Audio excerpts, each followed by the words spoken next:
Hi, this is Jeff Braun, Hi, I'm Ross Bentley, and and this this is is No No Dumb Dumb Questions. Questions. Whoa, Okay, that might have that might sync up. yeah, we'll see. Probably not. Probably not. Yeah, probably not, Probably not. and that's okay because Okay. we have a question that I think we can pretty much stick to it's a two-part question, so I think we can kind of stick to this entire thing through the entire show. So I like it. Yeah, it's going to be good. this is a good one. TJ sent in a question and said, this is kind of a two-parter, but they connect nicely. As an engineer, that would be you, Jeff. Okay. As an engineer, do you prefer to deal with a driver I could just leave it there. Do you prefer to deal with a driver? No. No. Okay, we're on to the next question. Yeah. Okay. I'm sorry. Here's the question. As an engineer, do you prefer to deal with a driver that is also an engineer / engineering minded, or one that can't speak engineering and therefore wouldn't second guess or poke holes in your car setup and changes and just speak to what the car is doing? Ooh, that's a really Loaded. good question. Loaded. That's a loaded question, but it's as an engineer, you get a very, and we're not talking about driver skill getting around a lap time now. We're talking about once the car comes to the pits during a practice session and it stops, or after a practice session and you're debriefing, that kind of style. There are so many different styles of drivers in how they do that. And I've been lucky enough, I guess, to have come across a lot of those guys. You know, you come across the young kid trying to impress the engineer, and you're like immediately like, yeah, no, that you can see right through that in a heartbeat. Like, no, yeah, right. You didn't read the whole book. You just read one chapter of it, and you got that wrong. So no, I don't like those guys. Don't try to impress me. I don't like the driver that tries to engineer the car. The guy that comes in and says, you know, hey, here's what I need. I need 100-pound stiffer front spring, and I need this and I need that because of this and this and that.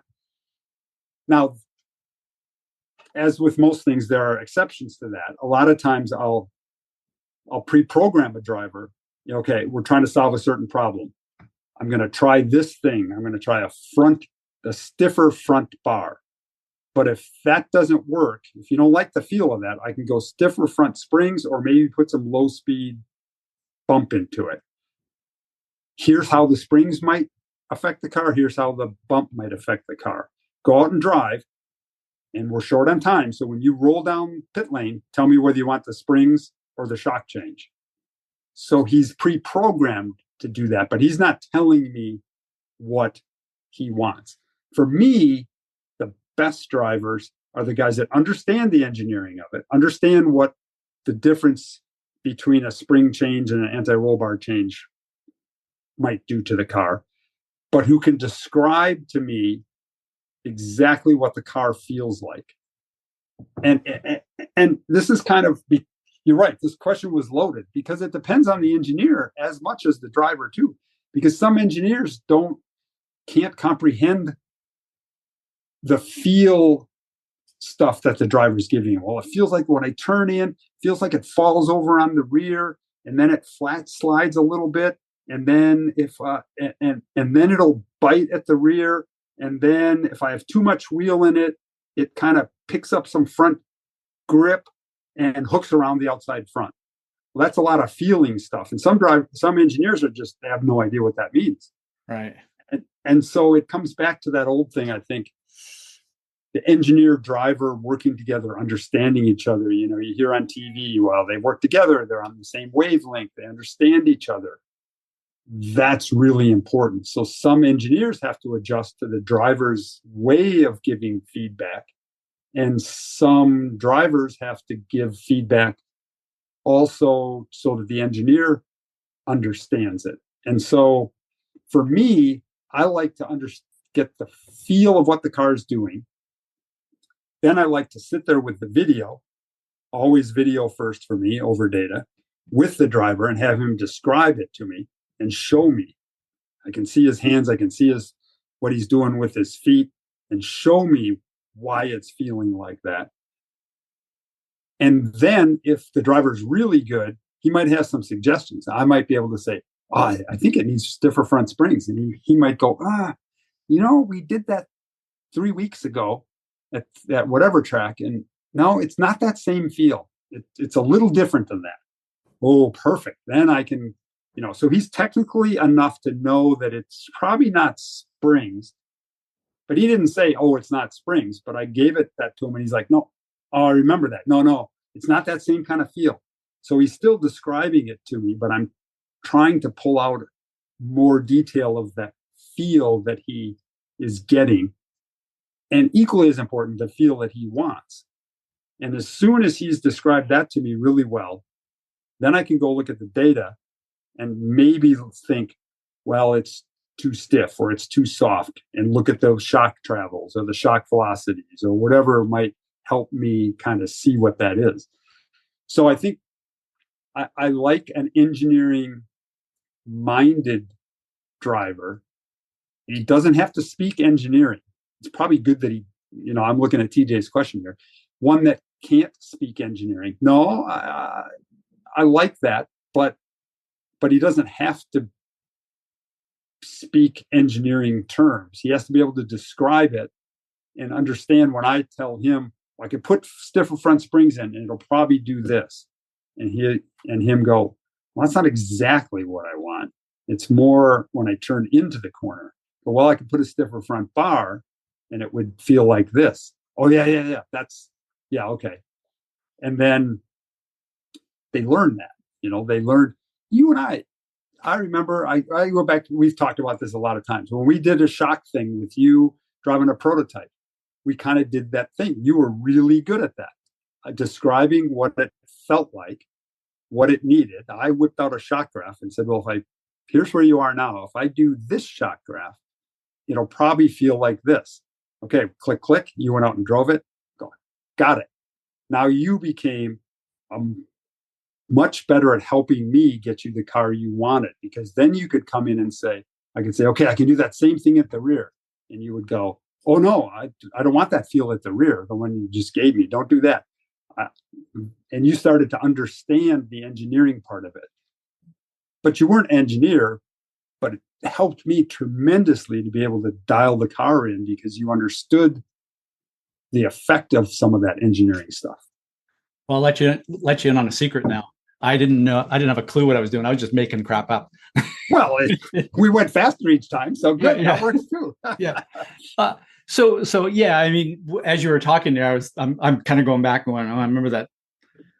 I'm going to say 3 of the best days I've ever had at Sebring was spent with you working on the shock stuff, and that was fun. That was really fun. But now I'm kind of going, oh man, did I mess up? Jeff probably thought I was a complete moron. So no. I mean, I had Fermin Velez. A lot of people know I've really got along good with Fermin. We won lots of races and championships together. He was the least engineering driver I've ever run, but so good at telling me how it felt and describing exactly how it felt and exactly what he wanted, that we got along really good. And I remember the one time we were doing shock stuff and I said, okay, I changed, and I remember it exactly. I changed the front rebound on the shocks to try to hold the front down a little bit. And I explained it to Fermin, and he didn't get the shock graphs. He didn't really understand how that works. And I said, well, here's what it's going to do. It's going to hold the front down. I said, just think about the shock. Tell me if it's better or worse. Don't do anything else. So he goes out and drives. He comes back and he goes, in his Spanish, he goes, I was the shock absorber. All I was thinking was shock absorber. I looked through the chassis and through the suspension, and all I saw was the shock absorber as it was going around. And it was better. It held the front. I could see the shock absorber holding the front. And I was like, all right, perfect. Yeah. So it doesn't matter how they get there. Yeah. So let me ask you, have you had a driver, and you don't have to name them, but if you ever had a driver that just came in and said, Jeff, I want stiffer springs in the back, or I want more rear wing or whatever, and didn't tell you why, but just basically they were engineering the car, and maybe even to the point of, if you asked them why, they wouldn't know. They just said, that's what I want. I don't know. Yes, I've had that happen. Actually, I had one driver roll down pit lane at Homestead in an Indy car and tell me, and I said, how's the car feel? And he said, I want, I don't know what it was, 2 notches more a rear wing. And I said, oh, all right. So what's it doing? And he said, you just write down the changes. I'll tell you what I want. Look, all right. That guy had a very short IndyCar rear, not because of me, just because he was a bozo. And I think he might have done 5 races. He was done. But you became a highly paid note taker. Right. I was like, okay, well, this will be an easy weekend. So those guys, no. But I think as you develop more with a driver, the engineer even looks for that kind of thing. Not the just do this, I'm not going to tell you why. But okay, I've run one particular driver for a long time, my kid, right? And we got to the point where a lot of that would be that kind of stuff. It would be like, okay, the car's understeering like this, and it could be cryptic. People would listen to us and think we were absolutely insane. We could drive an LMP3 car, and he could say, remember, it's like the Formula Renault when I was 14 years old at Thunder Hill in turn 1. It's doing that exact same thing. I'd be like, oh yeah. And he goes, and he could be, I'm pretty convinced it's the rear roll center. It's not shock, not spring, not bar. It's just like that. I'm like, yeah, okay, right. That's right. We raised that rear roll center. And I can go look at the data. If you get a driver like that, then you want him to suggest those things. It's amazing how some drivers can remember details of that kind of stuff. And if you ask them, when's your spouse's birthday? They go, I don't know. Is that I can tell you what spring I ran right. at Homestead in 1996. Right. Yeah. Right. So it's, would I want to engineer? Yeah, in the right circumstances, for sure. I think that can really help. But it's also, some of that onus is on the engineer. Right. And one of the things you talked about there, and it's, I've had sort of good and bad experiences with this. You make a change. Do you always tell the driver what you expect is going to happen? Because I've had some good and bad experiences with that. So, okay. That is, it's one of my things. And some people will tell me, never, ever, ever, ever tell the driver what you changed. That you'll get a bogus reading. I'm fortunate enough for the last, 20 years to work with mostly professional drivers, guys who are being paid good money to drive. I'm not trying to test those guys if they can feel a change or understand it or get the right answer. I'm not trying to trick them like I changed the front bar and they're like, well, it feels like I changed the rear bar. Ha ha, I gotcha. I'm not trying to do that. I'm trying to make the car go faster. When I have drivers like that, which I mostly have now, I will tell them what I expect it to do. Because I know they're not going to come in and tell me, they've reached a level where they're getting paid a lot of money. And they didn't do that by faking an answer to engineers over the time or giving them just what they want to hear. They got it by developing the car with their engineer. So I'm going to say, okay, you need this. I'm going to change this on the car. Here's what I changed. Here's what I expect it to, the feel difference. Be sensitive to that. Focus your efforts on that. Not unlike that example with Fermin on the shock. I could just say, go out and drive it. He might have no idea, and he can't give me good feedback. So I can say, here's what it should feel like. Here's what I expect it to feel like. Go out and drive it and tell me, focus just on that, really hard on that point, and tell me if it's better or worse.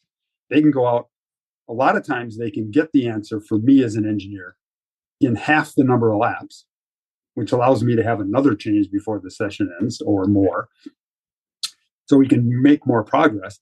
And it focuses the driver on getting the answer that he wants and that I want, better or worse, not out there, I wonder what he changed. What if I give him the wrong answer? Or what if so I always tell him, because I always think I get a better answer faster.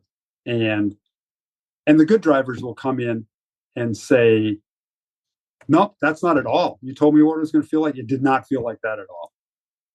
Great. We're going to learn something here because it's unexpected. Some drivers, you and I have talked about this a lot. And I'll tell drivers, okay, ready to go out? This thing is either going to, it should feel like this, but you might not even feel a change. And that's an okay answer. And they will come back and say, I can't tell the difference. Yeah. That's not a failure on the driver's ability to feel that change. It's a real thing. It might not have felt different. And that's really valuable for the engineer. Like, okay, that didn't feel, so something else is causing that feel that the driver doesn't like, not this. And that's very helpful to the engineer. So I've always gone with giving them exactly what I expected to do. And I think I've had more luck that way. Yeah. I not that I'm engineering a car, but I've been around drivers when engineers, making changes. And I'm a great believer that drivers should always know what change has been made, because that's how they learn. If you change the rear damper compression or something like that, and they go out and they drive, they can file it away. I mean, it's kind of like Colin saying, I remember when you changed the rear compression, right. That's the feel. Yep. I've had drivers where, you say, hey, this should fix that oversteer, understeer, whatever it is the driver's challenged with. And they come back and go, yep. And they're like, actually, I'm not sure you really felt that. So I love the fact that you're saying you may feel that this is better, or maybe not. Maybe you may not even feel it. So it kind of opens up the door for the driver to say just really what they feel, as opposed to, I got to say something that proves my worth here and impresses the engineer. Right. I've had some engineers, and I've never done this, but I never liked it. They'll say, okay, here's what we're going to do. We're just going to go back there and rattle the wrenches. Yeah. Put the engine cover back on and send it back out and see if he thinks it's any better. Yeah. And if he comes in and says, oh, it's better, then we got him. Yeah. Found out that what are we trying to do here? I think that's terrible. How does that build a trusting relationship? And I think for a driver to give an engineer honest feedback, they need to know that they're trusted, and they need that relationship. So, yeah. I've one more, and then and then I got one. Then we're going into part two. But the more, TJ had 2 parts. Right. Yeah. The one more example here is I ran Alan Kowicki, NASCAR champion. I ran go-karts with him since I was a little kid, all through ASA, late models, and all that kind of stuff. We were working on some stuff. And Alan, as a driver, he's an engineer too, like a degreed engineer. He was brilliant. So him and I always had some great conversations, because I wasn't driving the car. He was driving the car, and I was crew chief / engineer back then. And I remember we were at a place, Nashville it might have been, and we were struggling to try to do, it was something with the back of the car. And I said, well, we could change to that shock, or we could change that rear spring, or maybe we should just change the panhard bar position. And he's like, yeah, I think it's the panhard bar. I really, really do. But he goes, I think it is so much that I might be predisposed to thinking that. He goes, I'm going to get in the car. You pick one and send me out. And then we're going to come in. You're going to pick the second one. And then you're going to pick the last one. And I'm going to try all 3 without knowing. And this is the driver. He didn't want to know because he thought he might be predisposed. I thought that was pretty cool. He wanted that. Gee, big surprise that he went on to win a NASCAR championship. Right, exactly. Yeah. Exactly. There's a smart guy. Yeah. All right. So TJ's second part is, he asked about engineers and what kind of drivers they like, but and this one you deal with a lot, Ross, I think, and a lot of the listeners do. He says, if you're a one-man show, meaning both driver and engineer, how would you recommend changing hats and not letting one job creep into the other? For example, driving on track and the car is doing something funny. The driver wants to drive around the problem and deal with it later, but the engineer wants to solve the problem with some adjustment right away, even though you're in the middle of a race. So this is something that, as a driver, it's got to be confusing because, okay, I'll drive around it, but no, should I fix it? What do you do? So to me, that's where having the right mental program and having triggers, there's a time and a place. And I use Colin as an example of this. I kind of go back in IndyCar racing when Rick Mears was driving. I mean, Rick Mears was one of the greatest of all times of being a guy that at a certain point in time, he's really focused on the car, the setup, the details. And that's kind of his mental mode that he's in at that point in time. And then there comes a point in time where a driver is just got to be able to shut that off and drive. And the drive is drive around the problem. Do what you can to adapt to it because you can't fix it right now in the middle of a race or a session or something. And I think, Colin is one of the best at that currently. I mean, he can drive around a problem as good or better than anybody can, but he can also then come in and go, okay, now I'm going to turn on my driver/engineer, put my driver/engineer hat on and give you the feedback of this is what the car needs. And I really think, it, in a way, it's very simple. It's kind of like, I think most people have a at work personality and they have a at home personality. Yeah. And it's kind of like the same thing, like it's like when you walk in the door to your office or where your workplace, you're kind of in that mode, or at least should be. Right. And then when you come home and, you might come through the door and it's, your spouse or your kids or your dog or whatever, right? You're kind of in a different mode. And I think that's the, that's the same kind of mental mindset that you need to have. And I think, it's something that you can do mental imagery or visualization of. You can sit there and close your eyes and imagine yourself on the track and you're driving and you got a handling problem. And it's like engineer, okay, what would I do? What would I do? I could feedback, I can feel what the car is doing here. I could do this. I could do this. I could describe it this way and everything. And then it's like, okay, switch to race mode. I just got to race now.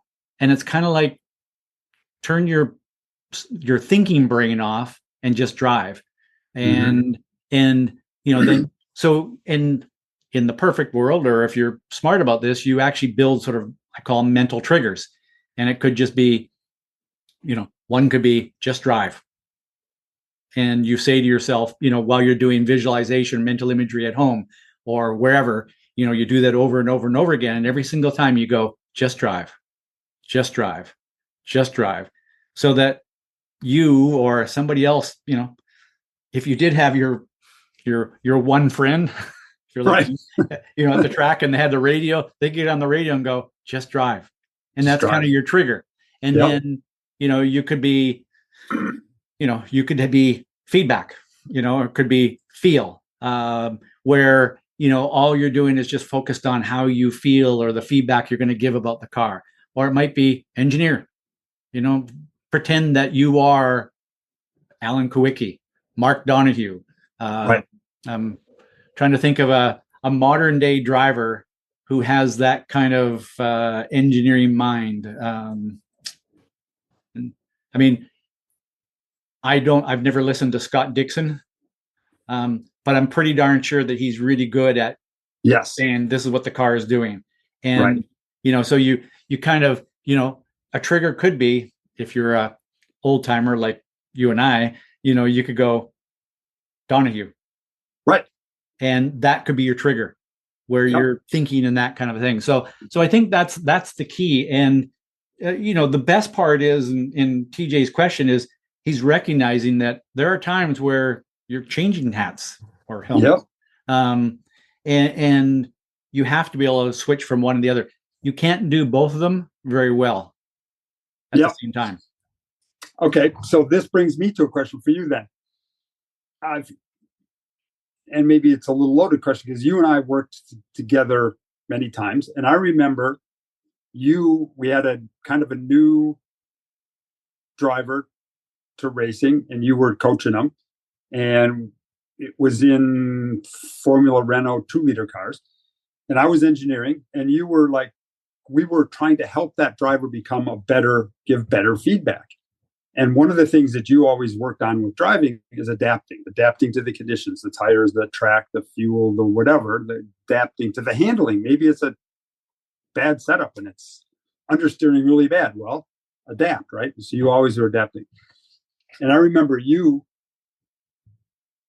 asking the driver to describe how he adapted while I was sitting there. What did he do? Well, I hung on the brake longer because it seemed to understeer less when I did that. And that seemed to work. I didn't jump off the brake as soon. And, he described to you and you draw some more questions out.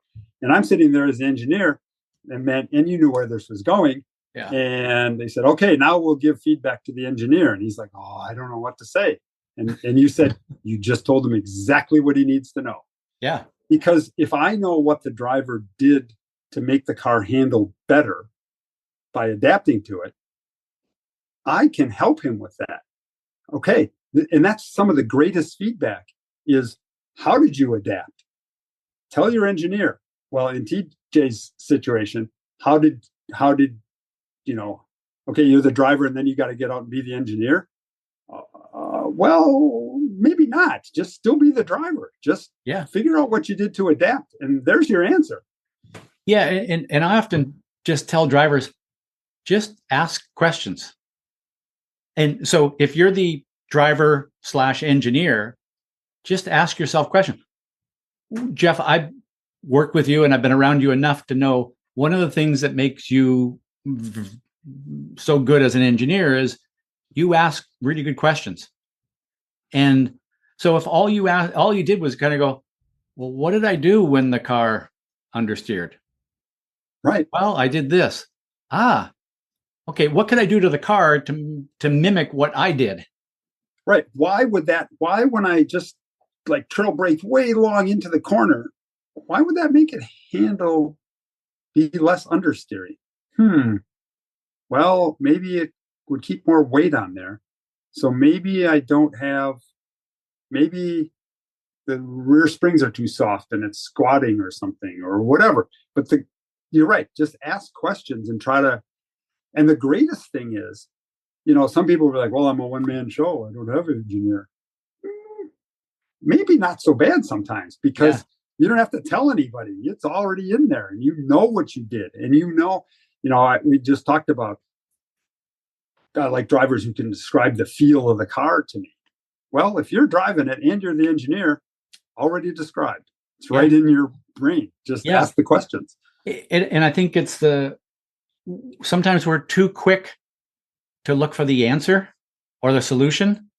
Mm-hmm. And we don't take enough time to just ask ourselves more questions. And, I'm a big fan of the ask a question, then ask another one, then another one, then another one. And eventually you get to what you're going, like, the example of, well, when I trail brake longer, it seemed to work better. Okay. Why would that be? Why would that help? Well, maybe because it keeps more load on the front tires. Yeah. Okay. Well, so what could I do to keep more load on the front tires? Well, yeah, I can trail brake longer, but I overslow when I do that. Okay.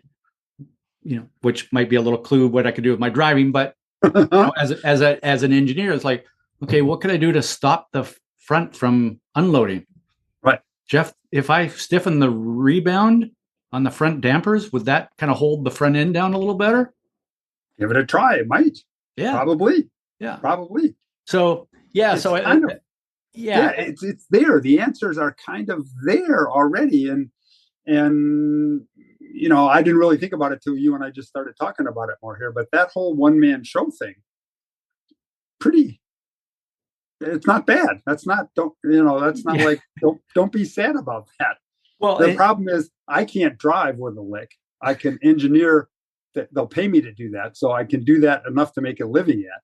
It's finding somebody that could drive and engineer at the highest level, and I think that's probably why there are at high pro levels. There aren't many one-man shows. Yeah. Mark Donohue, we just talked about a couple. Mark Donohue, Alan Kwiecki. I'm sure there's others, but those two come up to my mind right away. Brian Newman, maybe, I think was pretty noted for that, but there's not many probably can do it at that high level. Yeah. And part of it, I think, is, and TJ kind of identifies this in a lot of ways, is it's tough. It's tough to drive a race car at the limit and be thinking about setup changes. Again, you can drive the car at the limit and think about your driving, and maybe in the process, you're getting feedback of what is the car doing? Or more importantly, my favorite question, I think it's one of your favorite questions, is if I could have the car just do one thing better, what would it be? And if all you're doing as a driver is just thinking about that one thing, that's one thing to think about. If you're out there thinking, well, I've got, anti-roll bars and roll centers and wings and blah, blah, blah, blah, blah, your brain explodes and you cannot drive. So, that's the important thing, is realize that you cannot do both of them at the same time. Multitasking, we as humans cannot multitask. We can switch tasks, and that's really what you're doing when you're trying to do both on track. Multitask. Yep. And so you switch from I'm in driver mode to I'm in, whether you want to call it engineer mode or whether you want to call it, sucking up the information about how the car is handling right now and how I would like it to be better mode. Right. There's probably a one word thing for that. I need to think about that. So, but that's the key, is being able to awareness switch one to the awareness mode. Awareness mode. Yeah. Yes. Yeah. Perfect. And so that's the, and being able to do that. And rather than just going on track and going, okay, now I'm going to do that.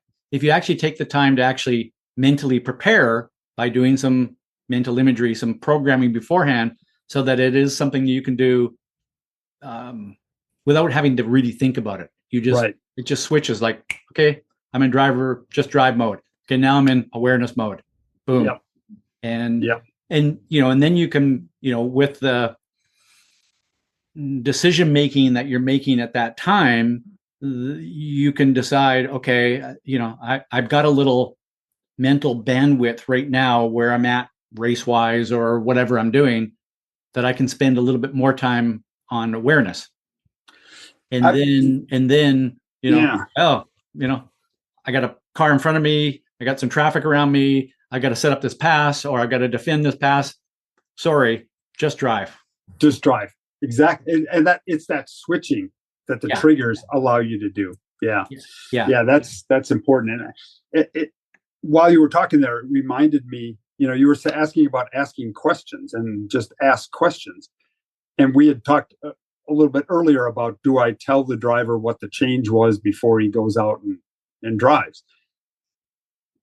More often than not, I will also say, all right, you're about ready to leave. We make this change.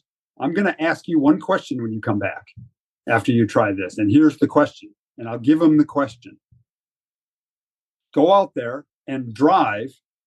I'm not going to call you in. It's not a 5-lap run. It's not a 3-lap run. It's not a 10-lap run. It's a run until you can answer that question. Here's the question. Did the front stay pinned down better now? And does it understeer less because of it? And if you get the answer to that in 4 corners on the outlap, and you're sure, absolutely 100%, pit right now, and we'll make another change. If it takes you 10 laps to be sure of that answer, and the answer can be, I can't tell, that's okay too. but here's the question I'm going to ask you. And I'll pre-program that with the drivers.